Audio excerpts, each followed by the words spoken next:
dostlar, benim kanalıma hoş geldiniz. Bugün bizde vlog болады. Bugün demалыстың уже екінші күні, бірақ ертеңімізде экзамен.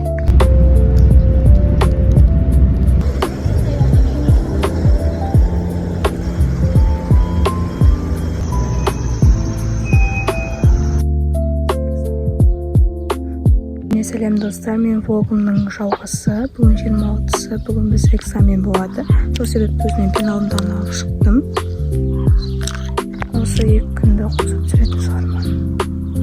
Кешегінен влог өте аз түсірдім. Сол себепті осы влогты бірге қосатын болдым. Сәлем достар, мен емтиханға шықтым.